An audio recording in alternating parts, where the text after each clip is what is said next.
কুমড়ো ভাজি করছি আর হচ্ছে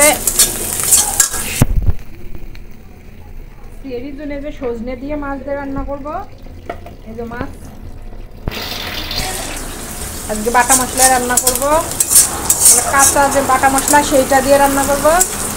কি অবস্থা হয়ে গেছে আমার কড়াইটা।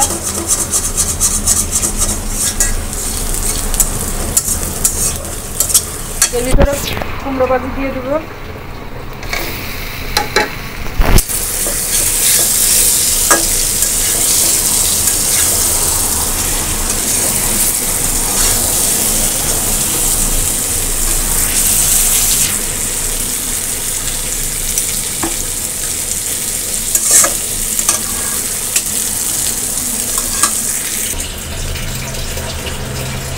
কুমড়ো ভাজিটা কত সুন্দর হয়েছে।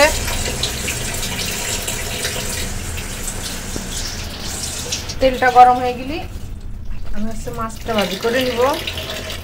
এটা পরিষ্কার করব, এর ভিতর মাছ দেব। এখন আমার মেয়ে ট্যাংরা মাছ ভাজি খাবে, ট্যাংরা মাছ কাটছে দেখেন। তেল গরম হয়ে গেছে, এখন মাছ দিয়ে দেব। এখন মাছ ভাজি করবো, মাছ ভাজি করে হচ্ছে তারপরে দেখা হচ্ছে আপনাদের সঙ্গে। এখন এই যে খিচুড়ি আছে, খিচুড়ি শেষ হয় নাই, এই যে খাওয়ার জন্য বসে আছে। খাবা খিচুড়ি? আর এই যে তুমি খাবা না?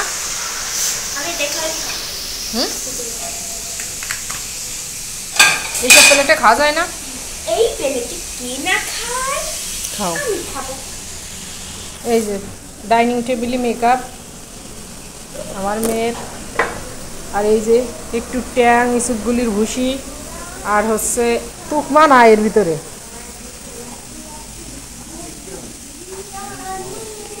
আদা মগের ভিতরে এই টুকমা আছে।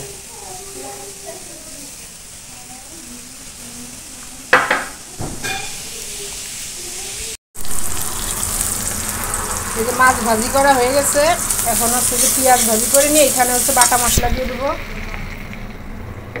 বাটা মশলা এখানে আছে, মরিচ আছে, রসুন আছে, আর জিরে বাটা আছে। এখন এই হালকা ভাজার পরে এখানে আমি দিয়ে দিচ্ছি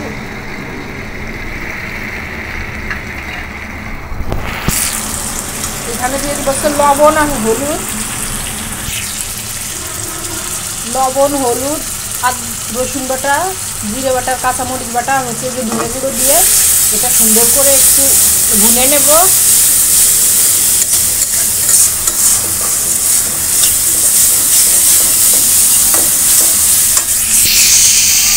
কারণ সজনে তো কচি কচি সজনে, এই জন্য একটা আলু দিলাম, কারণ আমার ছেলেও খাবে না সজনে, মেয়েও খাবে না, ওদের জন্য একটা আলু দিলাম। তারপরে এটা সুন্দর করে নিই।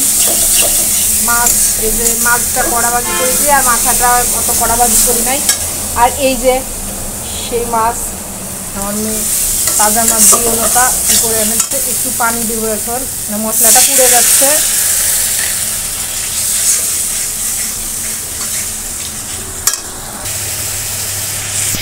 মশলাটা কষাই করা হয়ে গেছে, এখন দিয়ে দিব হচ্ছে সজনে আর আলুটা।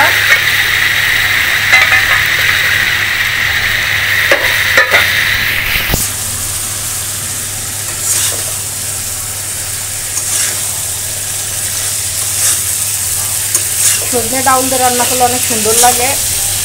সজনে যখন বটি হয়ে যায় তখন এটা ভালো লাগে, এরকম কচুটা মাছ দিয়ে সুন্দর লাগে।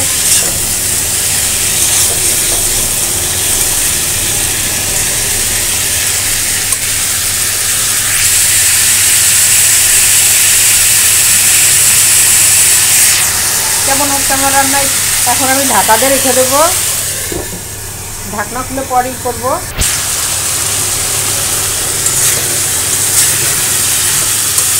সজনের কালারটা যে চেঞ্জ হয়ে গেছে, এখন পানি দিয়ে দিব।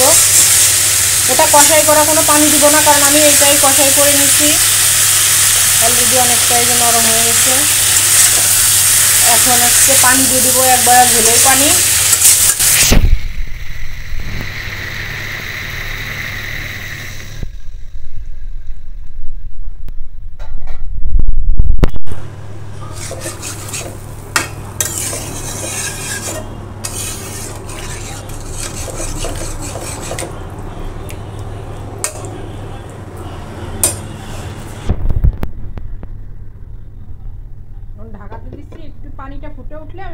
ঢাকা দিয়ে দিব, তারপর সে নামাই ফেলাবো।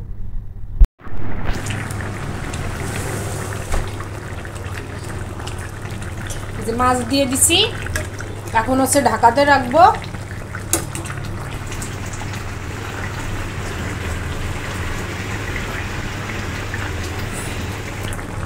আর এই পাশ দিয়ে যে আমার ভাত হয়ে গেছে, এখন এই জায়গা পরিষ্কার করে মুছে নিতে হবে। অবস্থা খুব ছিটকে ছিটকে খুব খারাপ হয়ে গেছে অবস্থা।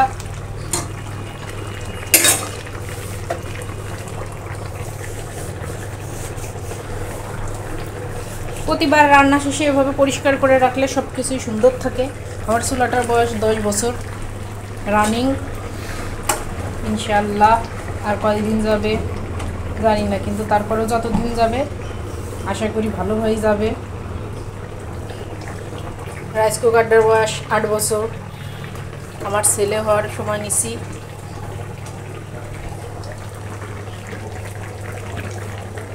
এখন ঢাকা দিয়ে দিই, কি অবস্থা হয়ে গেছে দেখে, শুধু সিটকে সিটকে সিটকা। আপনাদের একটা জিনিস দেখাই, এই দেখেন, এটা আমি কি দিয়ে পরিষ্কার করছি জানেন?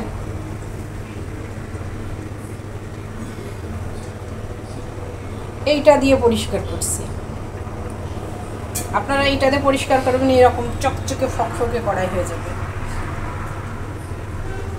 আমরা এই কড়াইটা আছে আজকে মিষ্টি কুমড়া ভাজি করতে যে পুড়ে গেছে, অনেক লাল হয়ে গেছে। এগুলো কালকে কিচ্ছু থাকবে না ইনশাআল্লাহ, আপনাদের দেখাবো এটা কালকে।